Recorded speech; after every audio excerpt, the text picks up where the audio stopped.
Hello and welcome back to another episode of Podcast 572. As always, I'm your host, Kyle, joined by Matt. Dan is out on assignment this week. He'll be back next time we record. I've mostly just played Crimson Desert. A little bit of Vampire Crawlers, but it's just been Crimson Desert. Like, that's the only thing. I think last time I even mentioned I bought that rest stop area simulator. I haven't even touched that. It's got me off the simulator games. I did get the it bit me hard, and I got the deluxe version of the new Lego Batman game that comes out this week. Okay. Because it's got the suits. That's what. Oh yeah. And I was like, because like at first they're touting 3-day early access. I'm like, I don't really care about paying an additional $20 for early access for 3 days. Who cares? But then they're like, look at the Batman Beyond suits. Look at it. I'm like, all right, you got me. And here's the funny thing. So I went on Amazon. I had it pre-ordered, like a physical copy of it. Mm-hmm. It's supposed to shit again. The whole point, and while I do not care about early access for the game, part of paying for that deluxe version is getting the early access. Yeah. So on Friday, my Amazon thing updated, like, we're not going to be able to ship this for like a week after the release day. I'm like, I'm not going to do that. So I canceled that and I just bought it digitally. I'm like, fuck it, I'll just buy it digitally, whatever. So I am getting that this week. So next time we record, I'll be able to talk about it. Okay. My wife has expressed interest in wanting to play that with me, so I have to see. Oh, nice. I mean, I remember what the Lego. It has been a long ass time since I played a Lego game. Yeah, probably since early Xbox One era. So they had like the Lego Indie. Was it like Indiana Jones or Jurassic World? I think there was one. Probably around that area. They've done a lot of Lego games, though. Yeah, and it got to that point where it's like, all right, you're just rinsing and repeating the same formula. Like, here's this movie license, but it's the same game. I mean, realistically, that's all they ever been. And I think that's why I'm excited about this game. Is it looks like Arkham City, Batman, but in Lego form. Like, that's what it looks like. So yeah, but it celebrates like every era. Like, I don't know if you watched the launch trailer. The launch trailer is literally done to that "Kiss by a Rose" by Seal. It's really like they're leaning into every fucking aspect of Batman. That's like wild. For a fan. Like, it's crazy the amount of fan service. So I look forward to playing that. I'm gonna wait on Bond. And like, I know Dan's gonna be playing Bond, and I'm sure the next time we record he'll be able to talk about that. Yeah. I'm gonna wait on it to be on sale. I can't get off Crimson Desert. So I was just like, man, I'm not gonna pause this to then play Bond. And I feel like that's a game that'll go on sale pretty quickly. So yeah, I feel like if it's not on sale quickly, at least by Black Friday, it's going to be heavily discounted. It's a single player game. I'm not in a rush to play it. Yeah. Like, I'm sure it'll be good. I like the Hitman games. I think that's the right development team to make a new Bond game and start it fresh. Oh, for sure. Crimson Desert. So. And like I said, I played a little bit of Vampire Crawlers. I don't really have much else to say other than that game's great. And I'm out. The problem with that game now is I'm at a point where it's like Vampire Survivors, where now a run is like 30 minutes. Gotcha. So if you're going to play it, you need to be locked in for 30 minutes. You can't just save it in the middle of a run. So and that's kind of what's made me kind of put it aside a little bit. And I'm further in the PS5 version of that than I'm on the Steam one, because I haven't used my Steam Deck in a bit here. So okay. Crimson Desert. Let's talk about Crimson Desert. Give it to me, man. What a wild game. Like, I had this epiphany the other day that this is probably, and this, I don't mean this to sound hyperbolic, but honestly, this is probably the most excited I've been about a video game since like Oblivion came out. Like, in terms of how its scope, just the discoverability of stuff. I'm still finding, I'm 70 hours in. I'm still just like running across stuff that I didn't even know existed, enemy types that I haven't seen yet. Today, I got into an area, like part of the, I've progressed further in the story, and I'll talk about that in a second, but I got into an area now where there's these harpy enemies, and I'm like, what the fuck is happening? And they're just like all flying at me and shit. Like, it's crazy. That game, just this, and again, 70 hours in. So I talked about this probably 2 or 3 episodes ago, where I got to a point where I got to this just insane fucking boss that had like this lightning skill. Yeah. And I was wildly underleveled. And I'm like, all right, after getting my ass handed to me by this guy, I'm like, I'm going to put a pause on the story here, and I'm just going to go explore. I'm going to level up my equipment, and I'm going to do, because the game doesn't have like, it has a skill tree, but it's not like a typical RPG where you're leveling up your character with experience. It's more, think more like Assassin's Creed. That's what it's like. Yeah. There's a lot of Assassin's Creed in this game, and a lot of like, I feel like the strongest comparison I could say is like that mixed with like Elder Scrolls. That's what it feels like. Yeah, that's what it looks like when I see like gameplay of it. I spent 30 hours of the game just fucking around, basically. Just exploring the world. There's 8 bells in the entire game that you can ring to uncover the map. It doesn't uncover the entire map, but it might say like 90% of it is now uncovered because you ring these 8 bells. But of course, the last bell that I need to ring to finish that, you have to defeat that boss. Because the whole point is like once you defeat him, your army takes control of this part of this world, this map, and then you can ring the bell in the town. I'm like, all right.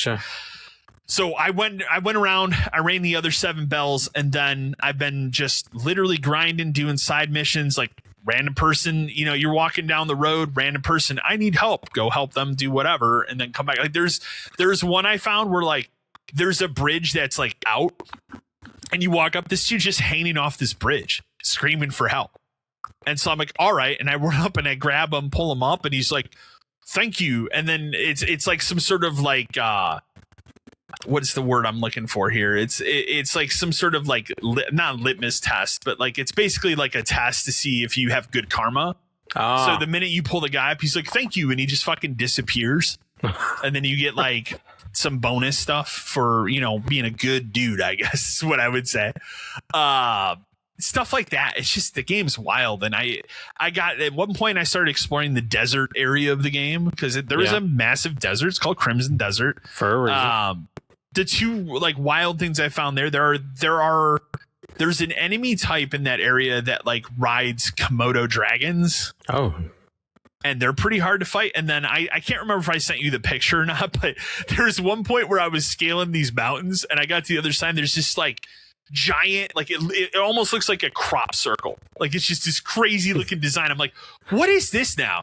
And I'm like, all right. So I glide over there and I get down there. It was some fucking ogre boss. Oh shit. And I'm like, all right. And I took him down. And after I took that boss down, because he was kind of challenging, but I was able to do it. I was like, all right, I think I could probably go back and try this lightning guy again. It's been long enough. I looked, I'm like, oh man, it's been 30 hours that I've played this and not gone back. Let's go back and finish that. So I go back to that guy, beat him in the first try, just demolish the guy. And I'm like, all right, I guess now I'm over leveled in Crimson Desert. So, and I don't even do anything crazy. Like I'm just doing the fucking RKO move. I just do RKO. That's all I'm doing in this game. So a little bit of swordplay, but because it goes with your stamina. So if you do the RKO like 4 or 5 times, at least how much stamina I have in the game, how much I've leveled it up, then you have to let it reset.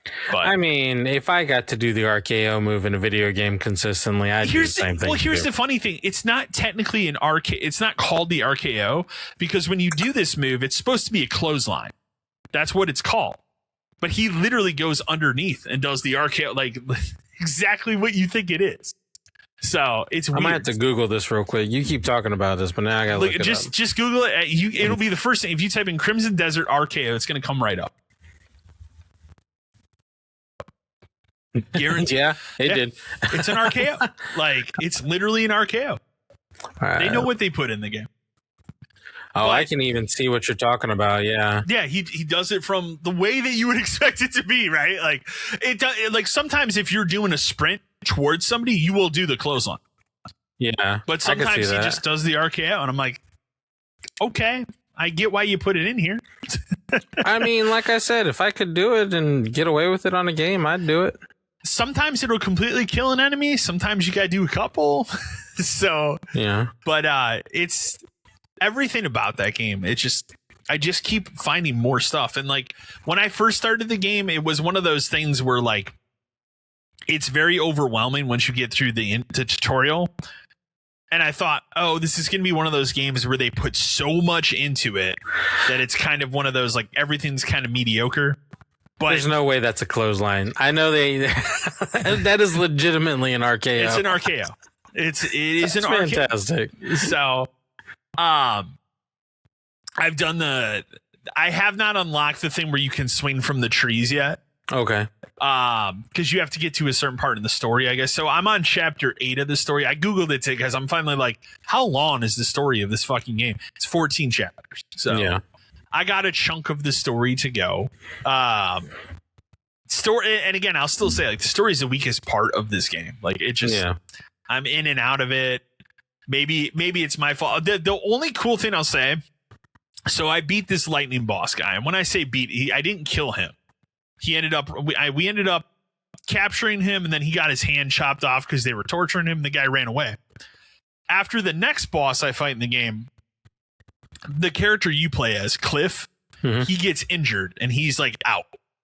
So you play a mission as one of the other two, because there's 2 other characters you can play as. Okay. There's a lady and then there's the dude. I don't remember their names.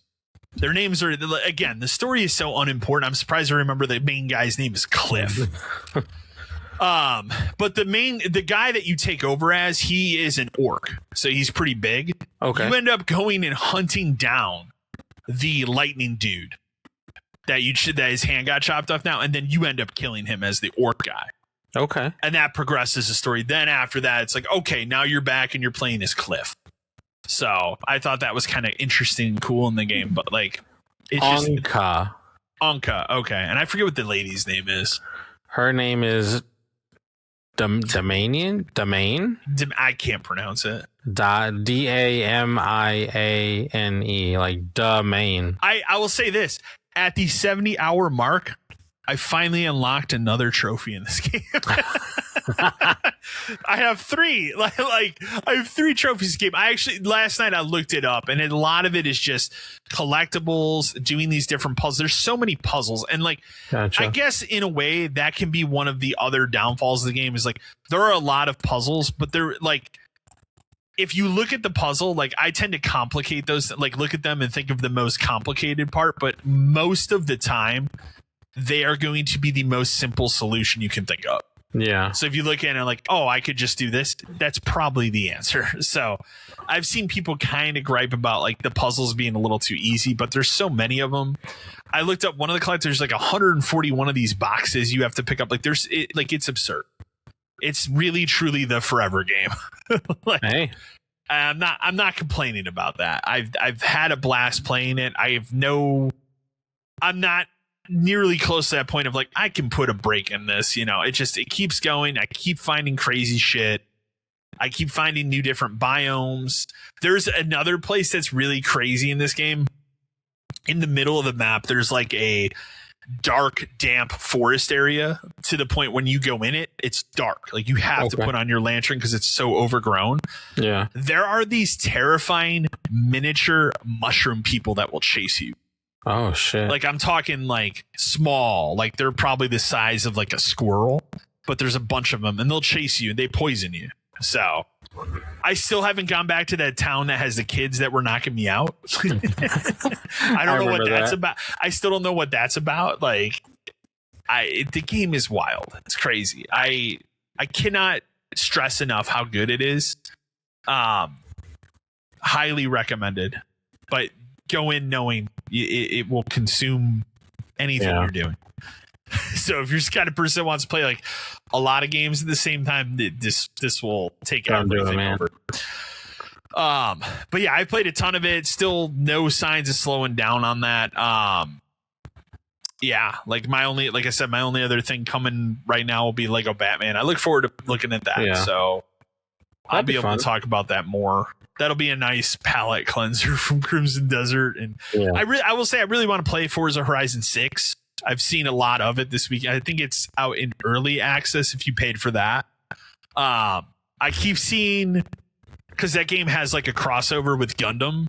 and I keep seeing this stupid race between the car that you drive versus a Gundam, and I really want to do that. That's the right wild. level of stupid where I'm like, I need to see that. I need to be in on that. So, I really want to play it, but I'm gonna wait till it hits PS5. So. Oh yeah, Advanced Access is on right now. I think it advanced like Tuesday or something. Then it's out for everybody, so it'll probably be on like Game Pass Ultimate Tuesday. Yeah, if you have that. So, but I'm gonna wait till it comes to PS5, and I'm sure that'll probably be later this year. So, I don't need that right now. So, otherwise, that covers what I've been playing. What have you been playing? Just a lot of Arc Raiders still. Unfortunately, that game still got me in a headlock. It's interesting, you know, because like so recently they've decided that they're only gonna the devs are like saying that they're only gonna make major updates like twice a year now. I think I saw that. Yeah. So it's interesting to see what happens with that, but like it's to be a possible PvP, PvE type of game, it's just interesting to see the interactions you can have in the gameplay. Yeah. Like that, I think that's what makes it one of the better ones to play around with right now. Like, so like, I will say this, if you've never played like an extraction shooter and you decide to start playing Arc Raiders, just note it's going to ruin you for extraction shooters because like it's a real rarity to go into a game and know you're going to get gunned down by people you actually run into. Like, I was playing a game this evening and I couldn't even see these people, but they were in the proximity of me, so they could proximity chat me. And the guy was like, "Hey, are you friendly?" And I was like, "Dude, even if I wanted to shoot you, I don't even know where you are. Like, you could have literally gunned me down and I would have never found out where you were because they were like hiding in this little cut." And I was like, man, I was like, dude, I would have never seen you. And he was like, "Oh yeah, we're just waiting for the big arc to come by so we can kill it." And I'm like, "Yeah, man, good luck. Have fun." I thought you were going to end that with, "They shot me anyway." No, like they're really nice. And then I had interaction the other day where like these two guys did gun me down. I was playing with my friend and these two guys did gun me down. And I was like pissed, not because they shot me, but because I was literally on the beach, like hunting things down. Like I wasn't even in the vicinity. I wasn't even going to mess with them. And they shot me. And I like got on my proximity chat and I said, "You are garbage." Like I wasn't even doing anything. Like you could have passed me and just left me be. And you know, ironically, they actually came down from the mountainside, revived me, and apologized and ran about their way. Good. And I was That's good. Wow, I did not expect that to actually work. Okay. And my friend was like, he was going around the mountain to try to like sneak attack them from the back. And he got to the top of the mountain and he was like, "Where are you?" And I was like, "They just revived me." And he was like, "Are you serious?" I was like, "Yeah, dude, I was really shocked that they revived me." And he was like, "That's crazy, man." But, yeah, just the interactions in that game just make it a lot of fun to mess around with. I have been playing a little more Claire Obscure. I didn't just get her, but Mael joined my party a little while ago. Okay. And we are at I forgot what they call them. They're the little guys who don't speak English and they like speak like a broken type of language or whatever. I forgot what they're called, but it's interesting so far. I made it out the water level. I'm at their world right now. Yeah. It's a weird story, but I really feel like the reason I continue to keep going and playing it is because the music sucks is really good. In. Dude, it is such a good soundtrack. But the gameplay too is a lot. Like it's been fun and just entertaining to mess with. So I'm gonna try to definitely play more of that. I've been playing that on the Xbox PC. Yeah. Than anywhere else. I'm actually going through the debate now if I want to trade in my Xbox because I don't use it that much anymore. Like my younger son uses my Xbox One. Okay. And which is fine because he literally plays Game Pass games on it all the time, which doesn't bother me. And the other one is kept in my bedroom, but I legitimately don't play it. And then, like, part of me is like, man, I bought that thing at Costco. I wonder if I could just return it at Costco and just get my full money back. Like I told you with mine, I got rid of my second one because I had originally bought a second one because I thought my wife and I were going to play more. And then just like I got it, I think, right before Diablo 4 came out. Mm-hmm. And then we never played any Diablo 4 together. And it just sat here in my office and I wasn't using it like really at all.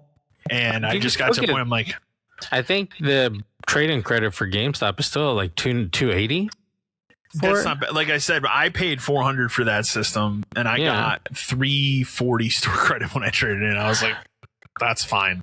Yeah, so I still have my regular one, but like I haven't turned it on since the last 4K I watched out in that room. So, and see, that's kind of how I'm at right now too. Like I'm like, do I like? I know I don't mind it but then it's like I have Xbox on my PC right now, so it's like. If I really want to play these games, I can still play them, but just play them through here. Why do I have this machine collecting dust right now on the top side? The other thing I've noticed that they're doing a lot of right now is they're going back and making a lot of those digital Xbox games play anywhere, so they play on PC. They're doing a lot of that right now, and at that point, it's like, I'll just play everything here on my PC then for that system. Because I mean, that's what I'm playing. That's what I'm paying for. I'm paying for Game Pass, whatever it is. And it's like, I'm playing the same games on my PC that I'm playing on the big Xbox. The only reason I have that one is because I really liked NCAA. You know, that's the reason I essentially got it, because it was on sale. And I was like, okay, but I haven't really played anything else on it, and I'm just like debating on, should I go ahead and just trade it in and just kind of get the credit for it, or like take it back to Costco and just get my money back for it? Because Costco be taking anything back. I don't know if y'all know that, but Costco just be like, okay, you didn't like it? Sure, we'll take it back.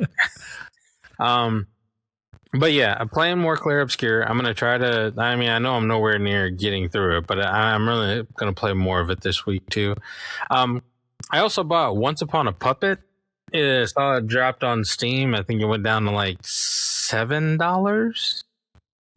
So I went ahead and snagged it because it was on my wish list of stuff to buy. I haven't gotten too far into it. I've essentially probably just gotten through the tutorial. Okay. A little confused at the story of it, but I mean, I'm gonna try to play through it to see what see what more is like. But so far, it's interesting. I could say it's interesting. That I'm gonna say that because it's like the game starts off. You're essentially a hand. Okay. And you get banished to this like prison type thing because you messed up the king's outfit, I think, if that's what it was. Okay. And so you're like, this hand just going through this world. Yeah. And then eventually you stumble across this like puppet, and you guys like merge together by this magical spool thread. So this hand is essentially just, guiding this puppet wherever it needs to go.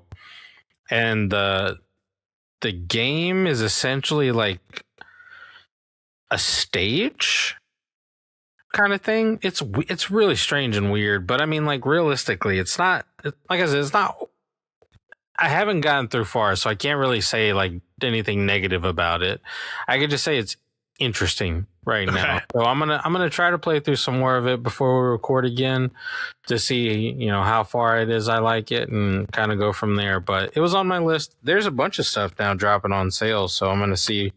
Yeah, I picked up, because it hit that good $20 Black Friday price on Amazon, that Chronos: The New Dawn, which is that horror game from the Bloober Team people. Yeah. So at some point I'll look at that. Yeah. But I was waiting for it to hit that right price point, and it did. I was like, all right, I'm going to do that. Yeah, I went to a friend's house earlier this evening to go pick up my oldest kid, and he was playing that new game, was Soros, yeah. And honestly, it looked weird. Like, not even like a good light. It is just weird in general looking. I think my opinion of that is more stuff comes out of it, and we'll talk about it in the news. Yeah, for sure. Not I sold saw very that. well, but no, I would rather just go back and play Returnal because I think that the setting of that game is more interesting. That makes sense. Saros just doesn't like. I don't like the desert planet. Like it doesn't interest me. Yeah. So, and I don't know. It just doesn't look like a good game to me. So no, hey man, it just looks like Returnal again. On a desert planet. So I don't know. Certainly wouldn't pay $70 for it. And see, that's my biggest pet peeve is like just paying for these games. Like, I don't think I want to pay $70 for another game right now. Like,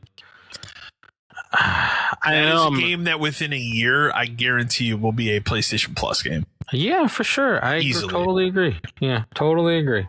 Easily. Let's tackle this news. Yeah, let's get to the news. There's some stuff. We're getting closer.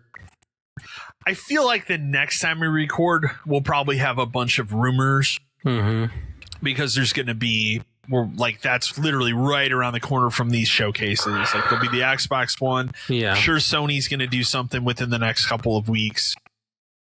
Maybe Nintendo will do something. We'll talk about Nintendo in a minute as well. Halo 2 and 3 remakes are in active development. Not surprising. Not at all.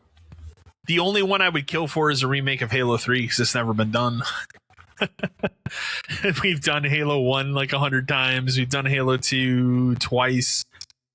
I would love to see a remake of Halo 3, but I'm going to have to get through a remake of 1 and 2 to get to 3. So I would assume it's going to be the same thing as this one coming out this fall will be Unreal 5.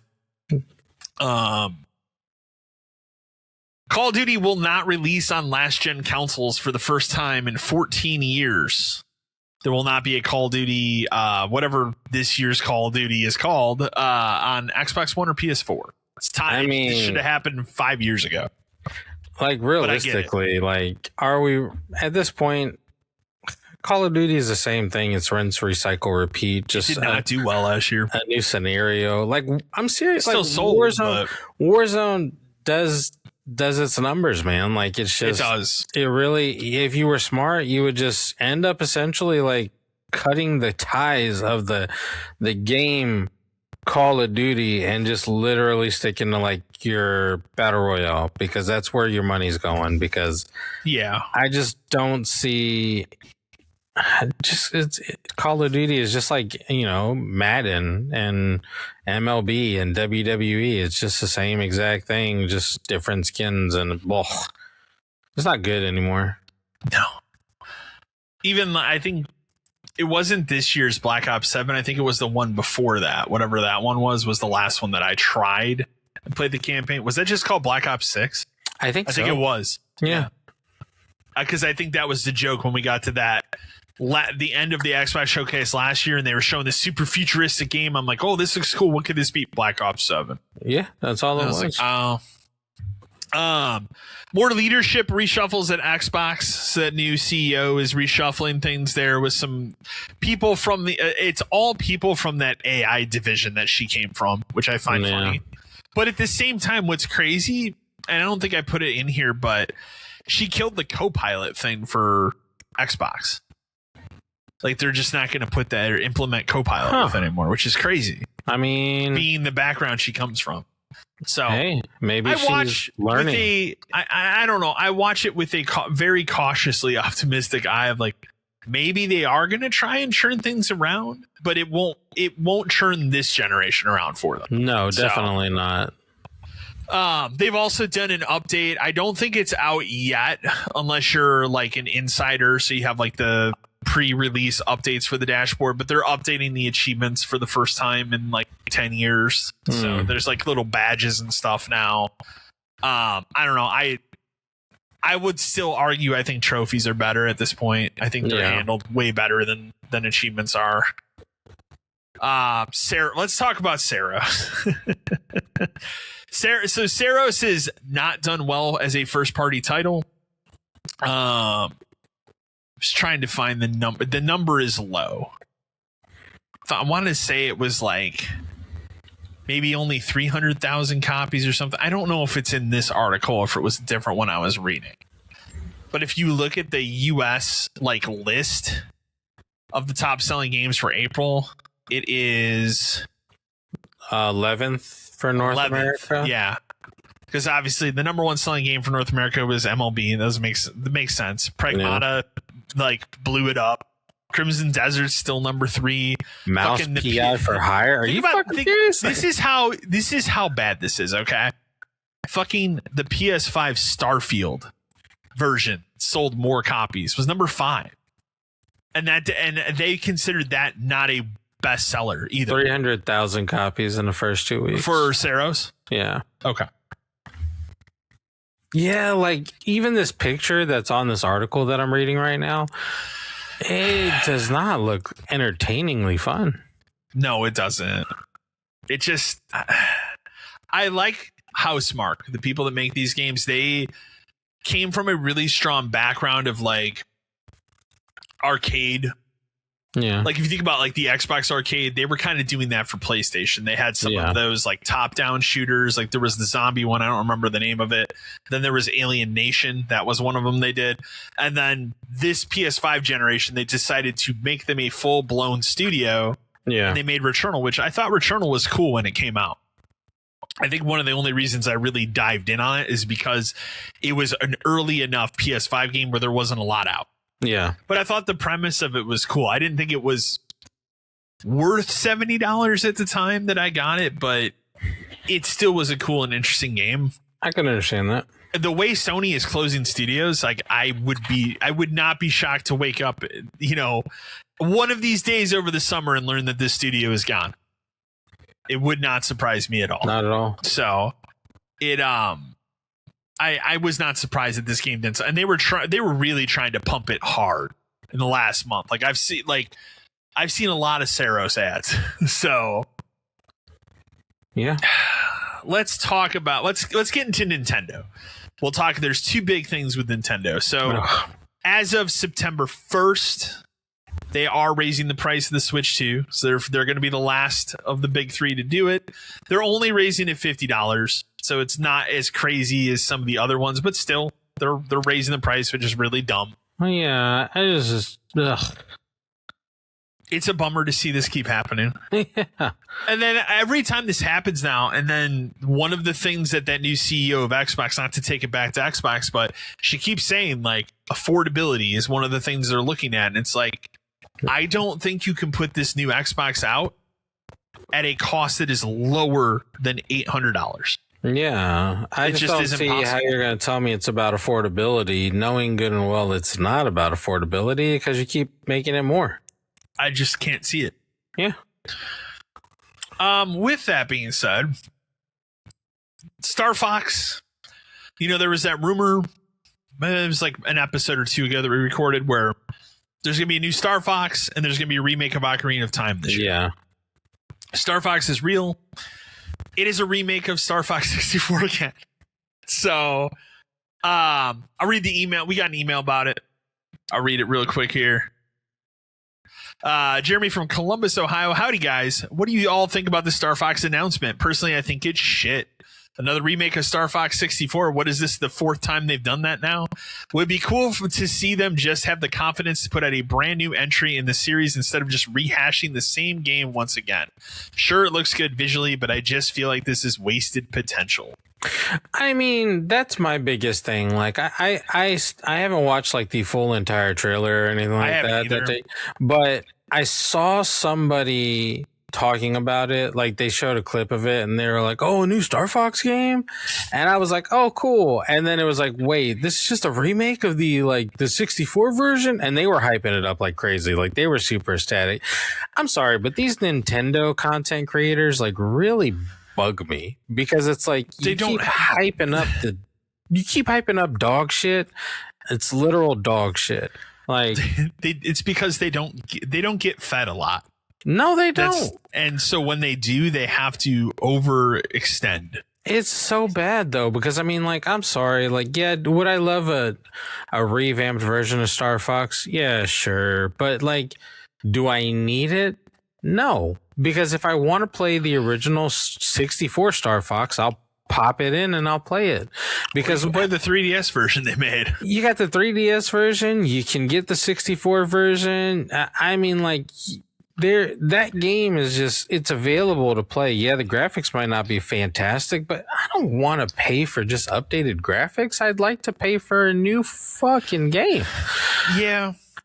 I will say, I will give them credit. It's only $50, so it's not a full price game. But still, man, like, but it's still $50. It should be $30. Like, because no offense, didn't we just get a remake of Leaf Green and Fire Red for those were $25? $20, man. Like, if they can do it for $20, I know you guys can do it for $30 at max. Like, I shouldn't be paying $50 for a remake of Star Fox. I didn't look deep enough into it, but it really looks like they just threw it in Unreal 5. Star Fox.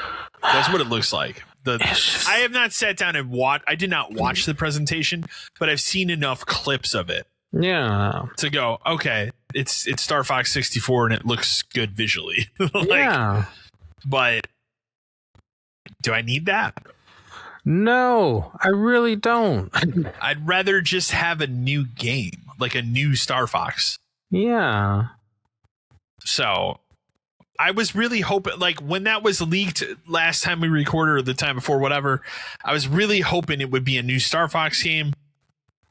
Again, we just had that great introduction to him in that Mario movie, which I thought they did the perfect job of not only casting the character, but hey, this is Star Fox. This is who he is. He's here now. He's hanging out. And I thought that was really cool. So I had the hope here of like, all right, now you've introduced him to a new generation because a shit ton of people went and saw that Mario movie. Golly. Now those kids are like, hey, who's Star Fox? He seems pretty cool.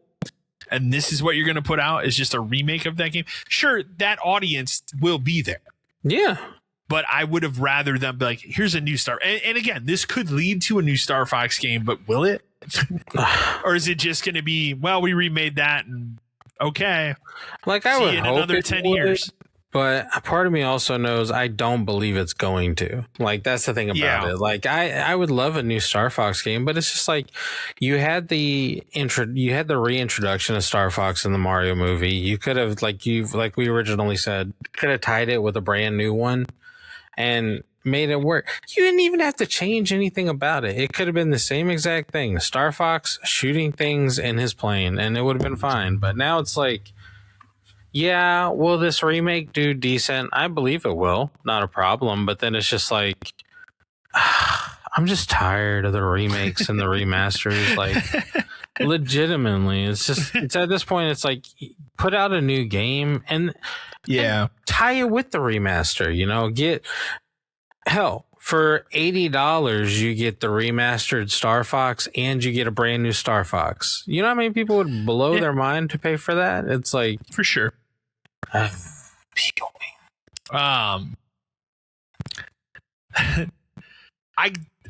don't think we talked about this last time we recorded. I can't remember if it maybe had just been announced that day. So I put it in here again because we got an email on it too, and I'll read it. Okay. But Resident Evil 9 got its updated mode they were teasing. It's called Leon Must Die Forever. It's essentially a stripped down version of Mercenaries where you play as Leon. Email we got here comes from John from Jackson, Mississippi. Hey, 572 crew. Have any of you tried this Leon Must Die Forever mode in Re 9? I was really hoping for a full Mercenaries mode. This just feels like a cheap holdover. I'm still holding out hope that they put in a full real Mercs mode. So I have not tried it because I watched the trailer for this and I said, that doesn't seem like something I should reinstall this game and play right now. Like, I was hoping it would be a Mercs mode. There's still an opportunity. I was reading rumors this weekend that the rumored DLC story plan for this game is going to be something to do with Chris and Ada Wong. Oh, that'd be cool. Obviously noticeably absent from the game. Yeah. I thought they would just wait and do that with whatever Resident Evil 10 ends up being, but and supposedly attached to that would maybe be a Mercs mode, which that would bring me back. So, but yeah, this mode, I saw it. They didn't add any trophies for it either, and I was like, I don't really need to go back to this right now. So it just looks like a cheaper version of Mercs is what it looks like. Gotcha. So yeah, it wasn't enough for me to pull myself away from Crimson Desert. There you go. Well, we talked about Saros being a big loser for Sony, but that's not the only loser they've had this year. The bigger loser they've had is Marathon. Sony has reported $765 million lost due to the underperformance of Marathon and the developer. $765 million. I mean, I'm not shocked. I think it's safe to say that might actually bury Bungie. Yeah. Well, I was, earlier saying like the Saros developer might be the next one to close. It's probably Bungie.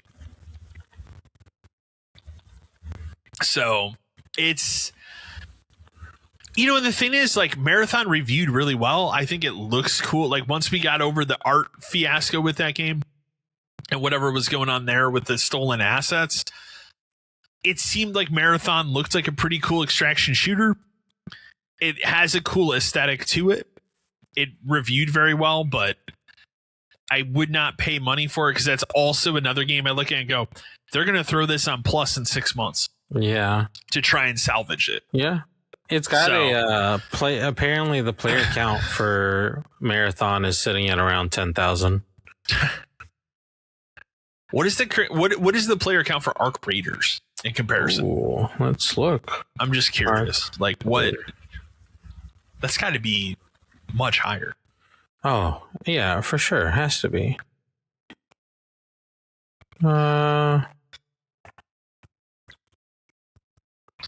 It says, I don't know how accurate this one is. Okay. But, actually, hold on. There it is. There's one. 1 billion. Okay. So it says, in a 24-hour, it's peaked up to 101,858,000 people. Okay. All-time peak was 465,097. That's probably last fall when it was really when it drops, the hot thing. Yeah. But even 100%. in the last 30 days, it says its daily average is around 75,000 people. Okay. Which, I mean, yeah, it sounds, because, like, honestly, I think I feel like when I go into a game with Arc Raiders, it's typically packed with, like, if I'm playing solo, I want to say there's a good 15, 20 people in a lobby with me when I'm playing there, or at least people I come across. Yeah. So, I mean, yeah, I don't know. That's wild. Marathon just didn't look good, man. Like, I just don't see any. No, I would like to try it and just not pay for it. Same. It really sucks that the weekend they had that beta for that game was the weekend Resident Evil came out. So there's it wasn't going to happen for me. Obviously, I think I talked about in the news last time I recorded, but since the Steam controller came out, it sold out within 30 minutes. There's now wait list for it. It was very successful. I would like to try one. I don't want to pay $100 for one, but I would like to try one just to see. I'm just curious. Someone sent me a video that when you drop it, it screams. Really? Yeah. Like it has like an audio cue or something? Yeah, like an audio cue when it's actually falling that it starts to scream. I'll have to see if I can find it again. I'll send it to you if I do. I'm curious. Yeah, that's weird. It made me laugh when I heard it. I was like, that's wild. We know that the Steam machine is basically ready to go. They're just holding back on it because they're trying to decide on the price. But apparently there will be 4 different versions of it. So I'm assuming they'll just different specs. I still think that thing will come out this year. It makes perfect sense. It's just waiting to see exactly what they end up landing on in terms of cost. So the thing I'd be more curious about is if it has any upgrade functionality to it. So like if I bought the lowest one, can I upgrade the hard drive in it? Can I upgrade the memory in it? Like a PC. I'm not looking for it to be like fully upgradable, like building your own PC, but I'd be curious to know if that is something you could do with it. And I don't think they've said. So because I think a lot of people would probably be interested in that lower version for that reason. But I feel like if they did decide to do something along that nature, and then they wouldn't have 4 versions. Exactly. They'd have like maybe 2. Yeah, because I feel like at the if you're having 4 versions, then you have to have a bunch of options essentially at that point. But if I could just buy the lower tier one and upgrade, whatever it is in it that makes it run a little better, then I mean, why wouldn't I do that if it's essentially cheaper, No, that makes sense. Yeah, I don't think I feel like the most might be like an external memory of some sort, like or even internal memory of some sort, kind of like how the PS5 or the Xbox has. But I just don't see it being anything other than that. The last news article I put in here because it gives me some hope. Dead Rising 5. So I guess in some sort of the latest earning reports from Capcom, they had different slides. One of the slides has like nurturing brands to be the next engine of growth is what it says, right? These are their leading brands, IPs. It says new IPs, sequel, remakes, ports, etc. So on this chart, they have Onimusha, Mega Man, Devil May Cry, Okami, Dragon's Dogma, Ace Attorney, and Dead Rising. So that's led people to question, like, are they actually going to make a new Dead Rising? Do they go the route of doing a remaster remake like they did with the first one, maybe for the second one? Which I could also see them doing.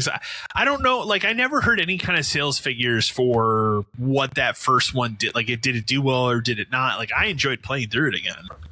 But I don't know. Because usually when Capcom has something big, they're shouting it from the rooftops. Yeah. They were more than happy to tell you how many millions of copies Resident Evil 9 sold, how many copies Monster Hunter sold. So I would think that they would have been doing that with Dead Rising, and they didn't do that. So, but it's interesting to see that it's in this category of, hey, we're going to, be doing something with it. It's new IP, sequel, remake, whatever. So, gives me hope. I would love to see a Dead Rising 5. Understandable. That's it for news. Like I said, light news.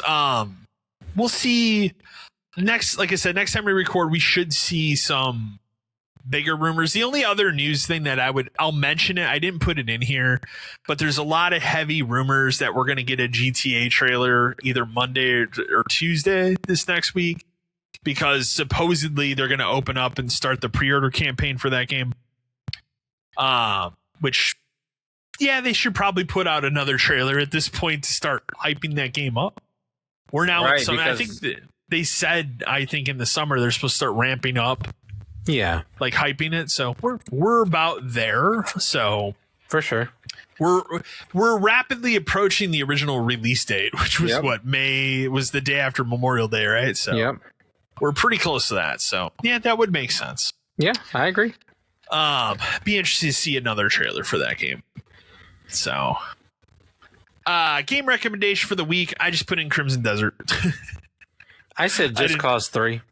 Yeah, I mean that's a great game from Just Cause 2. I think I liked Just Cause 2 more than 3 at the time, but they're both good.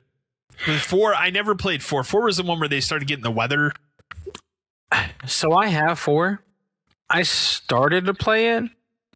I have 4 too. I just never. They tweaked a couple of different things on it. It doesn't play like 3.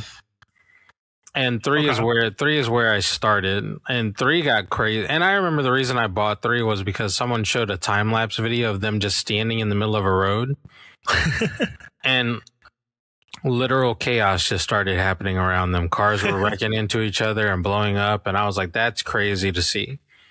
But I couldn't, like, I've played a good bit of 4. I just can't get into it as much as I've gotten into 3, and I don't know why. So maybe I'll revisit 4 and try it again. Maybe. I don't know. 3 is very good, though. I agree. 3 was fantastic.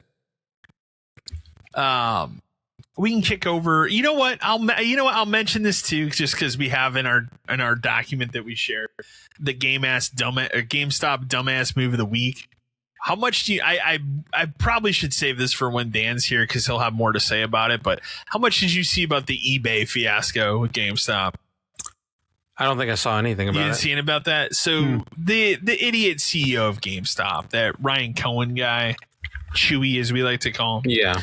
he was trying to make a bid for GameStop to buy eBay.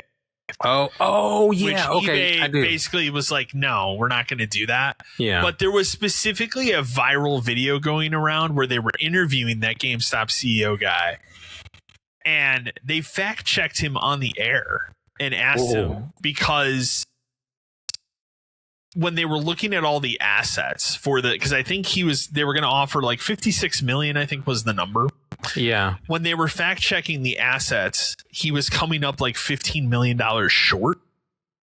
And they just fired that off to that dude to his face on the air. And he just could not answer like where that other 15 million would come from. Ooh, buddy. So I think that was the point that kind of killed everything on it. And that's why eBay came out and was like, we're not going to do this. What are you talking about? Yeah. So, I don't know. Between GameStop, eBay, and PSA, I don't like either. Like, I don't like any of them right now. Like, every time I read something, number one, this is a PSA regarding PSA. But stop using PSA. Like, they are just complete and utter trash. And I don't understand why people continue to utilize. I get it. They're like the standard for card grading and whatnot. But it's like the moment I saw you could buy PSA cards through eBay, but they're being sold through PSA, I was like, no, I'm done, because they're going to start doing shady shit now, because it doesn't make any sense. And like now, all of this, it's all trash. Like, it's all garbage. So we can kick over to movies and TV here. I'm also very boring here this week. I had a lot of stuff going on personally in the last 2 weeks. Man. So yeah, for sure. Health stuff and other stuff. So I did not get to watch. I haven't watched a single movie in the last 2 weeks. I mean, I could talk to you about cooking shows, but that'd be very boring. So outside of those shows that I watched with my wife, we did finally last night sit down and watch. So I've now seen all of Daredevil Born Again season 2, which I will not do any spoilers on it because I know Dan has not. I think he's now at the point where he's just starting Born Again. I have not seen the Punisher thing, so I wanted to watch both of them last night. My wife was like, it's too much to watch these two things back to back because it's a lot of just depressing shit. Oh yeah, for sure. And she's like, I don't want to watch both these back to back. I'm like, that's fine. Let's finish Daredevil. So excellent season of that show. It does set it up. I guess this is maybe a mild spoiler, but like, you cannot tell me now with the way this season ends, and I won't get into the details of why or how, but the season ends with Daredevil Matt Murdock will be in prison, right? Right. He has to be in this Spider-Man movie. He has to have a cameo. They clearly show Spider-Man fighting the Hand in a prison. He's gonna be there. Yeah. And I like how that actor is out there saying like, well, they told me they'll never put me in any of the MCU movies. I'm like, you are already in the last Spider-Man movie, dude. You were, dude. So you're clearly in this new one. Come on now. The Punisher is in this movie in a big way. So you wouldn't like, I could understand pre-2019 when they made nice and were like, all right, fine. Sony was like, you can use Spider-Man in the MCU, but there was still a lot of red tape. And then we kind of made good on that. And we did everything that they did with No Way Home. They brought in the other Spider-Man. Like, they made good on that in a way now where it's like, okay, this new movie will have the Punisher. Right. Okay, so there's no reason to not have at a cameo level. There's also that shot in that trailer where he's like high up, like in the air, going towards some of those Hand people. And it's very clear they CG'd out two other people. And I feel like it's the Punisher and Daredevil. That makes sense. Are the other two people. So the way that season ends, it's totally got to be setting that up. That's really it. Like, I haven't, like, it's been a real 2 weeks of just not really watching much. Yeah. and getting through some other stuff personally. So I haven't this week. I will tell you this week that Mummy movie is out digitally. I think so Tuesday. excited. I do want to watch that. I think I Same. messaged you earlier. I don't think this will be up in time the next time we record. I think it's right after. But that Iron Lung movie is finally going to be put up at the end of this month. Yeah. I would like to see that as well. There's a ton of good like that Obsession movies blowing up at the theater. I would like to see that when that's up. Things about that one. We have that Passengers movie this weekend that looks cool. The Backrooms looks cool. Like there's a lot of cool stuff coming out. I do know I'm like 90% sure my wife and I are going to go to the drive-in this next weekend and see the Mandalorian movie, which I don't think it's going to be good. I don't either, man. But the other movie is Mortal Kombat 2. Okay. And so I looked at the schedule for the drive-in for the summer and said, this is probably the night that would be the good night to go, because even if the Mandalorian, like I saw the shitty Han Solo movie at the drive-in. The movie was terrible, but at least I could sit in a car and laugh at it without pissing people off. I feel like the Mandalorian movie is going to be the same way. Yeah, I was talking to my son about it because he was talking about, he saw a sign for Grogu. Yeah. And he was like, I thought that dude's name was something else. And I was like, what are you talking about? And he's like, the green guy from Star Wars. I said, oh, you're talking about Yoda. Yeah. And he was like, yeah. He was like, so who's that guy? I said, it's a whole nother thing, Spawn. And he's like, that's weird. And I was like, yeah, I didn't get into the Mandalorian in general. Like the show didn't catch me. I liked the first 2 seasons a lot. The third season was mediocre. Yeah, I don't feel like But it ended. It had a definitive end where I was like, okay, it's over. And now here's this movie, and it just seems like we're taking a step back. Yeah. But it also seems like the safest thing they could do for Star Wars right now to try and revitalize it. Yeah, because I guess, even if it's bad, people will go and see that, right? Maybe. So I don't know. I'll be very curious to see how it does. No, thank you for me. I'll talk about it, unless we decide at the last minute, I don't feel like doing that, but I just looking at the schedule, it's going to be the other thing that's important, like for where I live, it's going to be a nice evening. It's not going to be hot and muggy like it's been this past weekend. So that's beneficial, because otherwise you got to sit there with your AC on in your car. And so for sure. So yeah, I'll have other stuff I can talk about the next time we record. I will watch that Mummy movie. I'm very excited to see that. I'm excited about that one. So what about you, Matt? Well, I've watched a little bit of stuff this week. I'll start off with, I started that series From. I am on episode 8 of season 1, and so far I still have no idea what's happening. Remember that being a lot of the first season. I've only seen the first season. But it's not bad either. Like, it's really good. It's really interesting how they're, what they're doing and what's happening to them. Yeah. So I'm stoked to continue to see where this journey leads. And I was talking to a friend of mine, and he was like, "Oh, you started watching From?" And I was like, "Yeah." He's like, "Oh man, me and my wife are on season 4. We still don't know what's going on." And he was like, "But it's a great show." I was like, "Okay, well, cool. That just kind of gives me something to look forward to." With watching that good show, I started that Tubi movie Hive. Yeah. Okay. It's horrible. Like, it took me 2 weeks to get through it. Number one, because the girl who plays the main character, what's her name? Tubi movie. Hold on. Dang, I don't even know what her name is. She was in, Xochitl Gomez, whatever. I don't even remember what movie. She was in a Marvel film, wasn't that? Television? She was America Chavez in the Doctor Strange Mouth of Madness. Thank you. That's where it was. Yeah, the Doctor Strange. She's not bad in Doctor Strange, but man, in this one, she is not good. And like her brother, the guy that they got has a brother. Just the whole movie was very weird.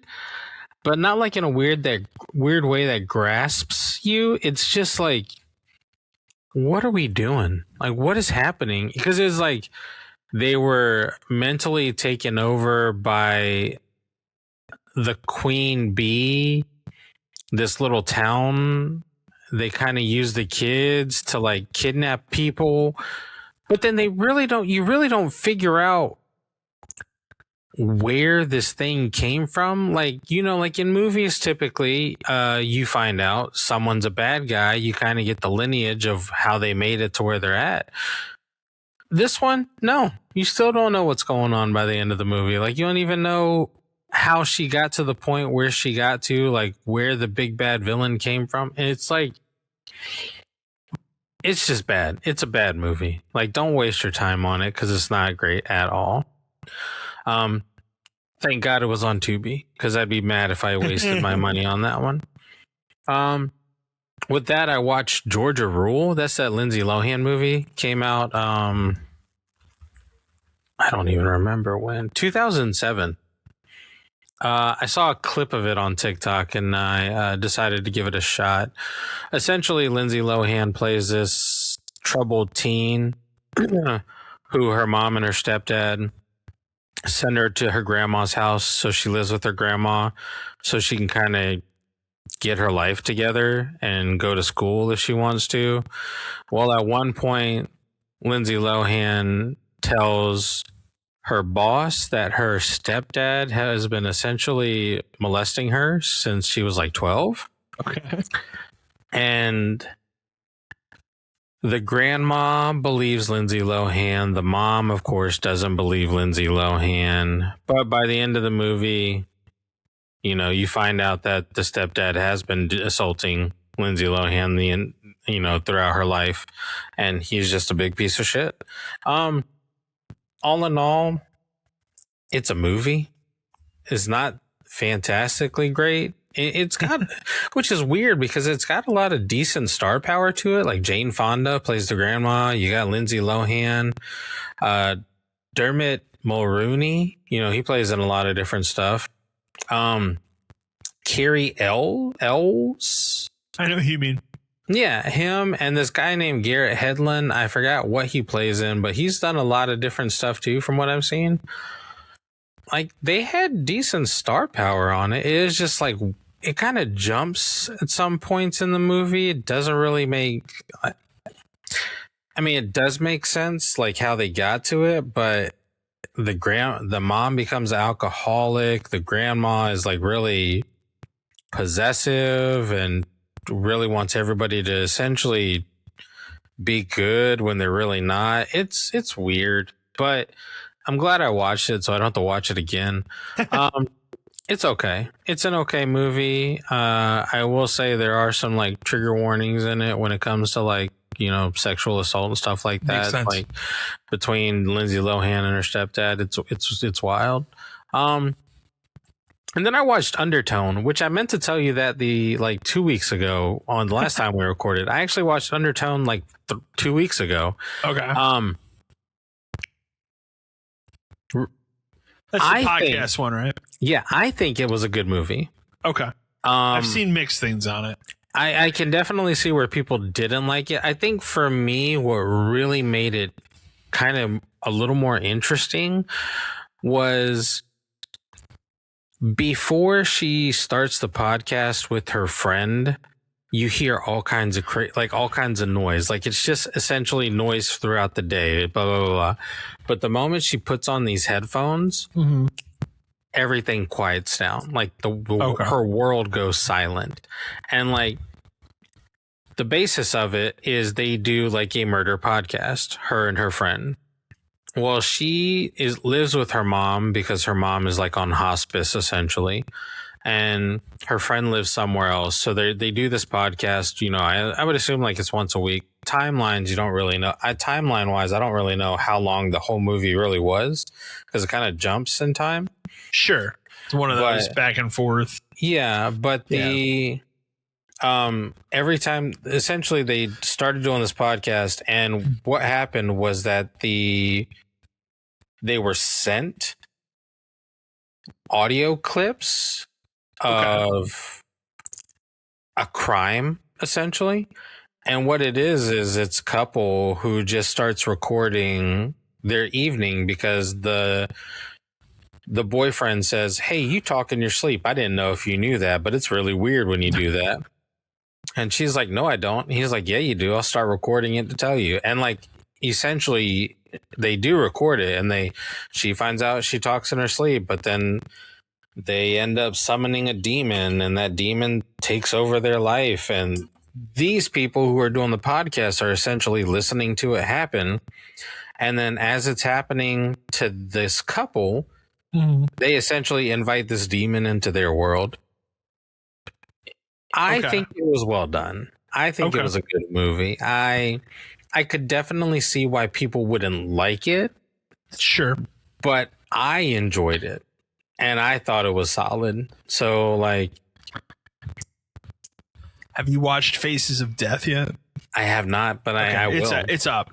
Okay, I got it. I got it on the server, so you can watch it. I'll definitely watch it because those kind of movies are trash horror movies that I just can't help myself. I feel like people were fairly positive on it. So Faces. Okay. I guess the only other thing that the one thing I have been consistently watching outside of the typical cooking shows I watch with my wife is I am at the tail end of season 1 of Murder, She Wrote here. Ooh. I watched an awesome episode of the show today that had Blanche from Golden Girls and Linda Blair from The Exorcist. Okay. That's what's up. Like just like a random cast in that show. It was a cool murder that happened. Like the thing that's wild about that show is like when it starts, she becomes a famous writer that writes murder mysteries, but then she just keeps falling into being an amateur detective, basically, you know. And some of these situations she gets in are wild. It's also a show that's in the 80s, so like it has that like people are more friendly back then, you know. Yeah, and I think she's able to get a lot of information out of people because of that in a way that you would not be able to today. But this episode I watched today was cool. It was a murder that took place on a bus. They were her and the sheriff of the town that she lives in. Okay. The fictional town of Cabot Cove. I think it's Rhode Island. I want to say it's Rhode Island. It could be Maine. Okay. I think it's Rhode Island. They were taking like a bus down to some sort of benefit thing, and it's really rainy, and then the murder happens after the bus has to stop. Yeah. Because of the roads being out, and the bus stops. It's a crazy episode. Very good. I won't spoil it or give it away, but I've been religiously watching this. That's the one thing I've been watching. The other thing I want to briefly mention, it'll probably piss some people off. The next Adam Sandler Netflix movie will be Grown Ups 3. I don't know if you saw that. Yes. We finally are doing it. I know there will be people that hate that. I love it. It's time. I want a Grown Ups 3. I've wanted Grown Ups 3 for a long time. Yeah, I wonder. My biggest thing with this one was if they decide to do Grown Ups 3, are they going to address the fact that one kid died? I think so. Because that's how I feel like they have to address it. So like, is that what this third movie is essentially going to be about? You know what I mean? I don't know if they would make it the central focal point of the movie, but they will probably address it. I feel like in a way it has to be because to honor that kid. Not only to honor him, but at the end of Grown Ups 2, she's pregnant. Oh yeah, you're right. So like she has to have the baby by this one, but then you know he passed away. So then it's like this. I would assume this has to be some type of grieving type movie when it comes to that. And maybe. Like, of course, maybe like in a way, this is just me spitballing an idea here. Adam Sandler, if you use this, then, you know, cut me off a little bit of the deal. But the only thing I could think of is being like, you know, he passes away, something tragic. They have the new baby. And essentially, I feel like it's like a movie where Adam might cut himself off from his friends. And it's their job to show him that, you know, family is more than just the people in your immediate home. It's these, you know, them, they've been together for so long. And it's kind of like, it's got to be something like that. You know what I mean? Here's what I'll say. I think it's a fine idea. In the context that Grown Ups 2 didn't exist, I could see it happening. Yeah. But Grown Ups 2 is a movie that essentially has no plot. You right. It is Adam Sandler and his buddies fucking around in what I like to call Sandlerville. And I love everything. I love everything about about that movie. The movie was fantastic. I laughed from beginning to end. Yeah, my question I still do. Do you think Rob comes back? Yes, in the announcement, it was confirmed that it's the 5 core people. So it'll be Adam Sandler, David Spade, Rob Schneider, Kevin James. Right? Kevin James, the other one. Yeah, Kevin James. Kevin James, who, like, if Chris Farley was still alive, that's who that would be. But oh yeah, for 100%, sure, 100%. That's who it would be. Yeah, I know, because that was the other thing is, like, you know, with Rob Schneider and all his political nonsense, you know. I will say, in Happy Gilmore 2, I still laughed when he showed up and said, "You can do it." Yeah, made me laugh really hard. And I read he was paid $5 million just to do that. Oh God, I can't believe it. That's the crazy thing. Yeah, but I'm excited for it. Yeah, I've wanted this for a long time. We got Happy Gilmore 2, which we talked about it at length last year when it came out. Like, one half of that movie is great, the other half of it's mediocre. Very much so. But I'm glad that it exists. I didn't hate it.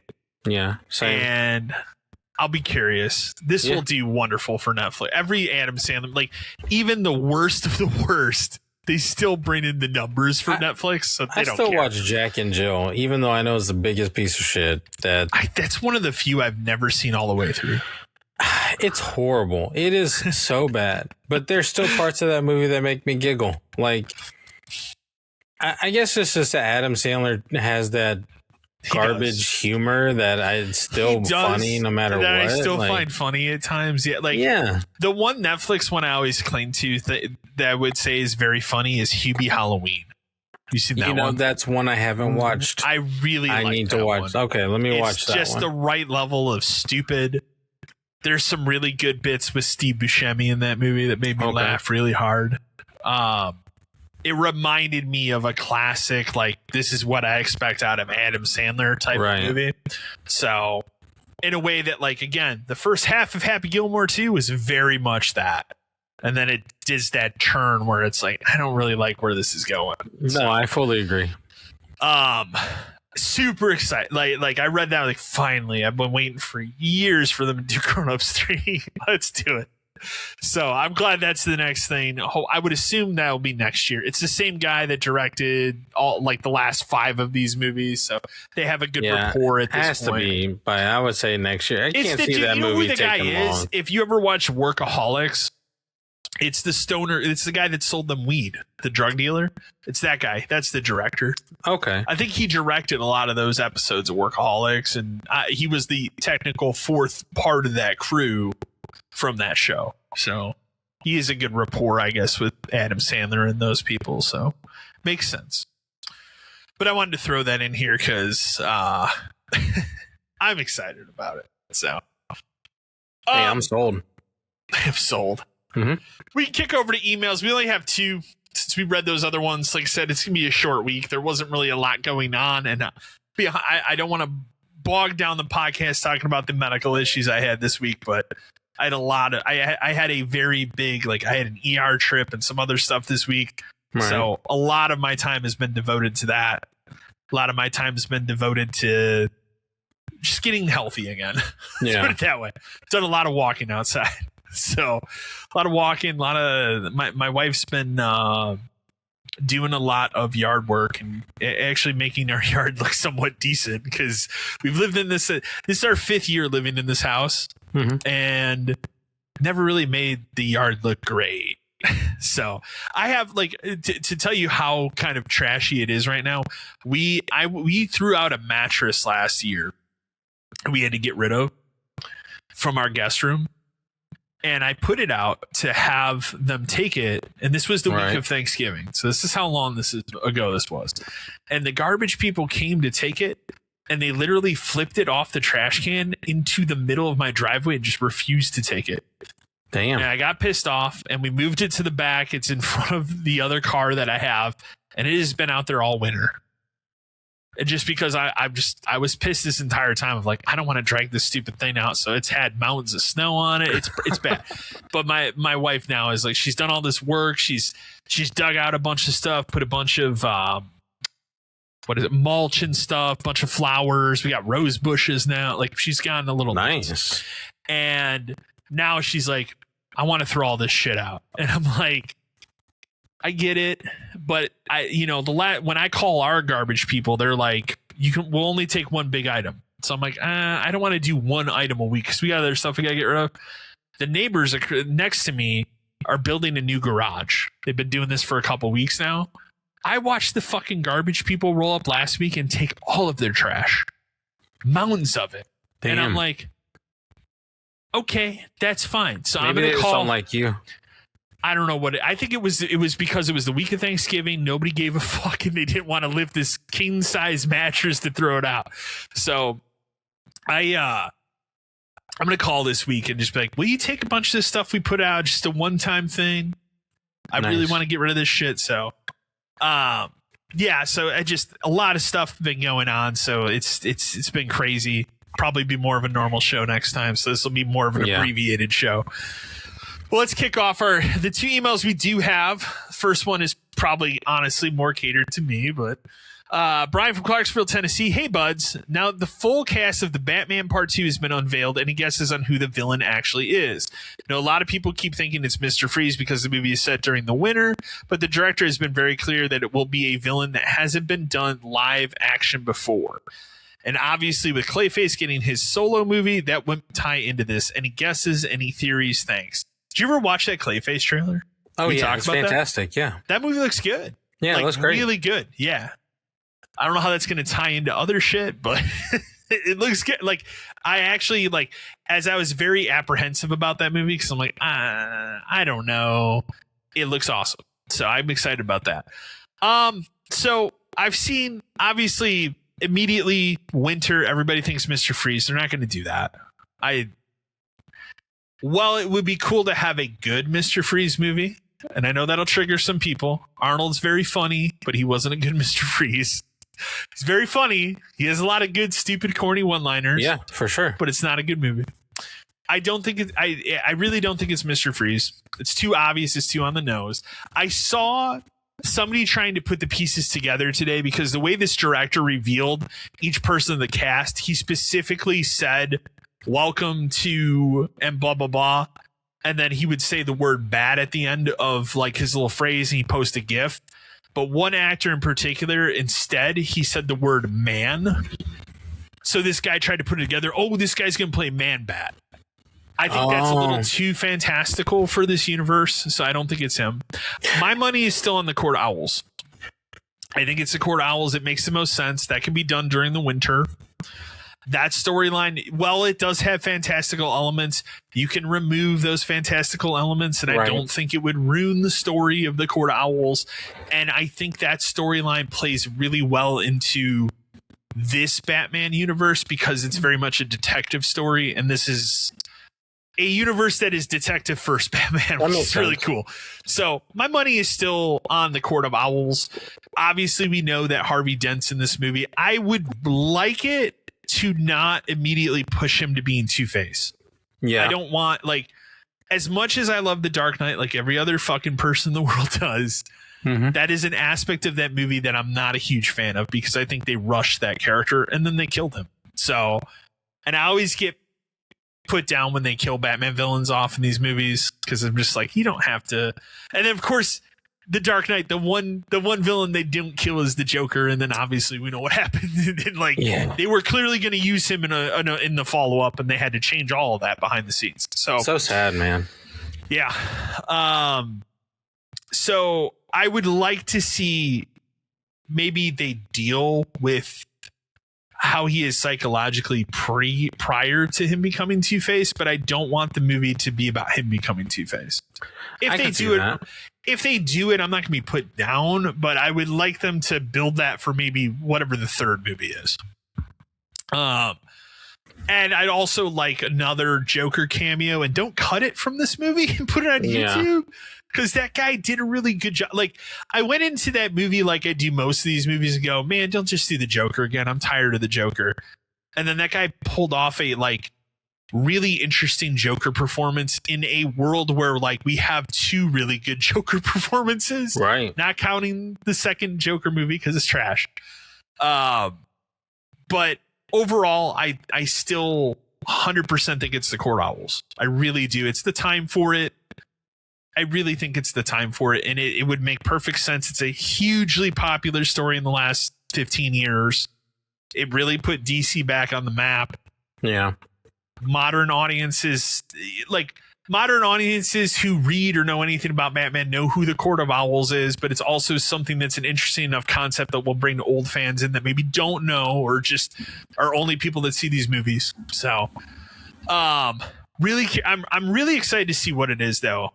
But I hope that they don't spoil it until we get a trailer. Yeah, I can see that. I don't want to know ahead of time. I'll give you an example. I already know what's going on in the third season of Daredevil because they keep posting these fucking behind the scenes photos of them shooting the third season. Yeah. And it's like, thanks. Now I know this person's coming back and this person's going to become this villain and that. Like, I didn't need to know that. Yeah. Let me be excited about it when it happens. So I really hope that they can maintain the secrecy of this movie as long as humanly possible.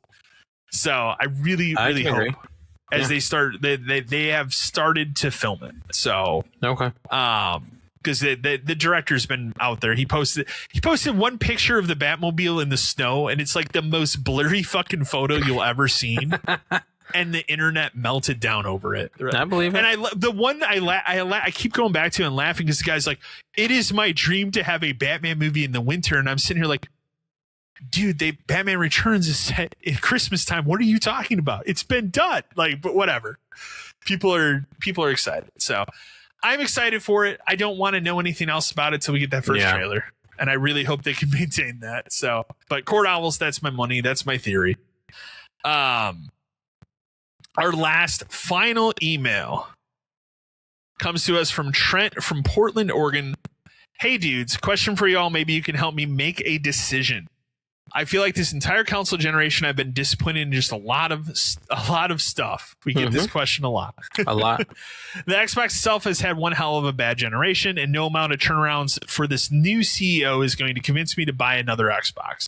But I've also been disappointed with the PS5 generation as well.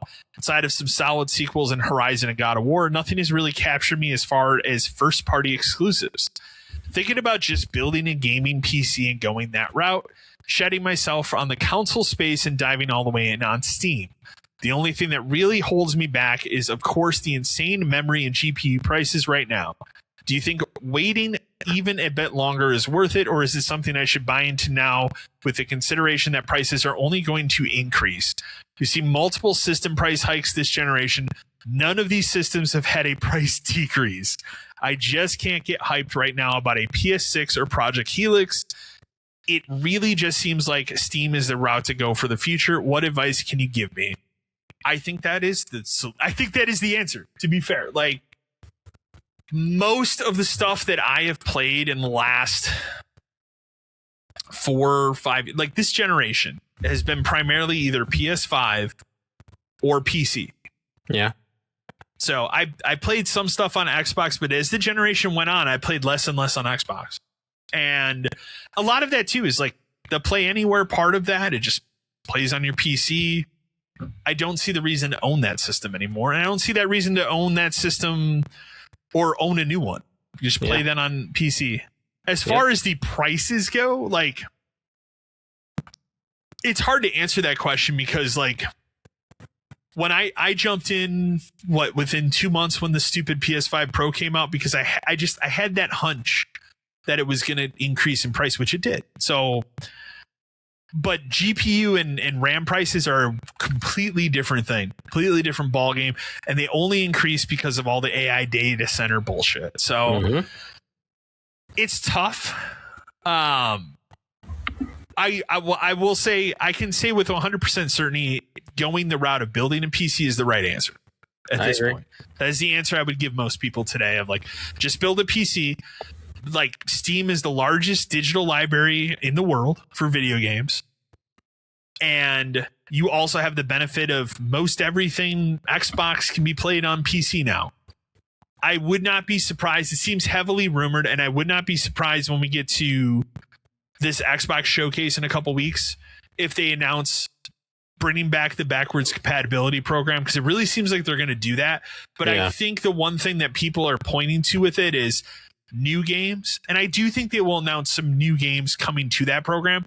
But I think the other thing they're going to announce with it is putting out digital versions of these games on PC.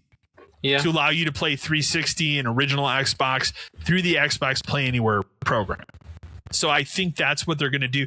And think about it. Like when you put in an original Xbox disc into your Series X or Xbox One, whatever, it's downloading that game from the store. So all they have to do is flip it. If there's a digital like Xbox version for PC already, all they got to do is flip that switch.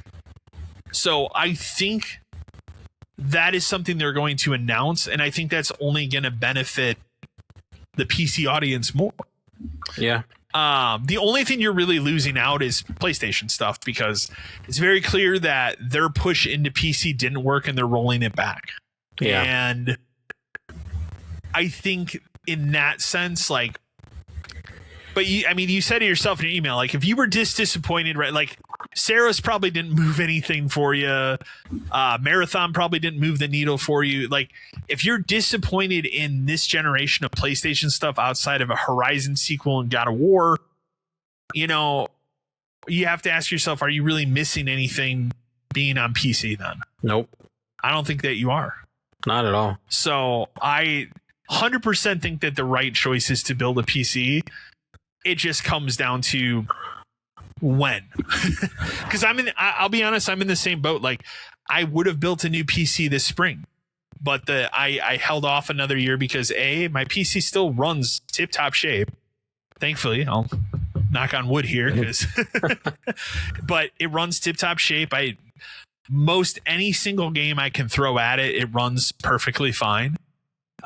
There's been, I think the one exception's been Dragon's Dogma. Dragon's Dogma runs like shit on everything. Dragon's Dogma 2, I should say. But I think that's the route to go. It becomes, how much do you want to pay for RAM and a GPU? Like, for me, when I built this PC January of 2020, right before the pandemic, those things were not the prices they are today. Not at all. This whole setup for the PC I have right now, I think when we built it, my buddy and I, it was about $1,100. That's not bad. That's usually about the price it's been any PC that I built. If I were to build this same PC today, just with newer parts, it'd be like 2 to 3 times that price. Yeah, for sure. That's where you have to ask yourself, like, yeah, a PC can do a lot more than a game console, but do you really want to pay that much for something that wasn't that price, a couple of years ago? That's where you gotta do that. So that's the tough part of it. And I can't give a good answer to that. That is up to you and whatever your situation is as far as like finances go. Like, and I think it also depends on the accessibility as far as what you would like, because like, well, yeah, the Xbox and the PS5 have not really had great generational consoles this go in rows. They're still putting out physical media. Yeah. And like, I know we're leaning towards the PX6 and Project Helix all being digital based, and that's fine. If that's the route we're going to go to. But then like, if this is what you're looking at, it still is a possibility that they're still going to be physical. Like, I mean, slim, but it's still a chance. So it really just depends on how you want to roll. But I mean, if the fact that digital is something that doesn't bother you, I really do agree. I feel like building yourself a PC and going through the Steam route is just going to be a better investment for you, because the amount of the deals that Steam has is bananas. That's the other way I've always looked at it from the PC side of things, is like, yeah, you're going to spend probably twice as much, maybe 3 times as much building a PC as you are going to be on a home console.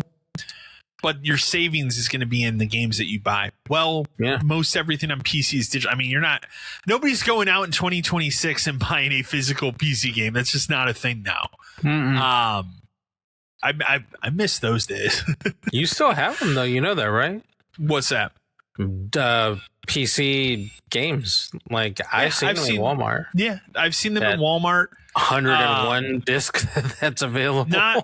Not this PC that I have now, but the PC that's technically the server has a disk drive in it. It's just not connected. I had to disconnect it to make room for another hard drive.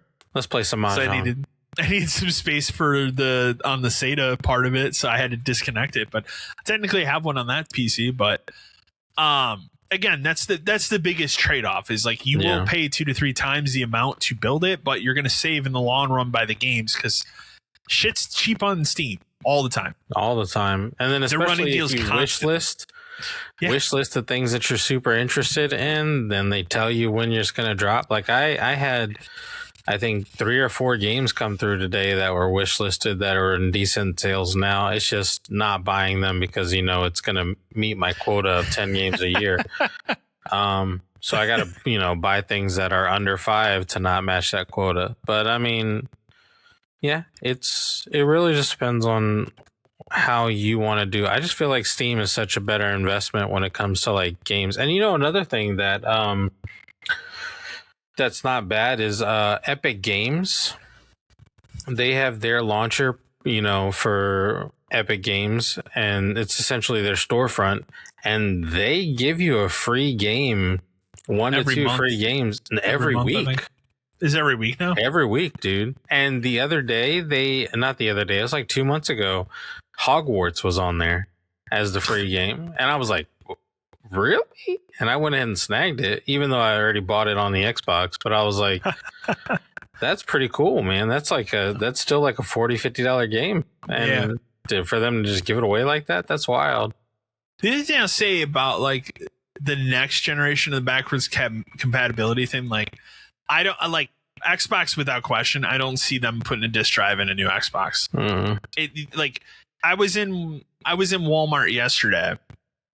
And every time I go into Walmart, I always run through that department real quick.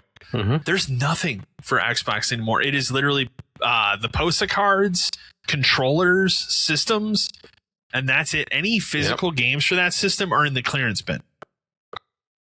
Like even the new stuff, there was no section for like new shit for Xbox, like physical games.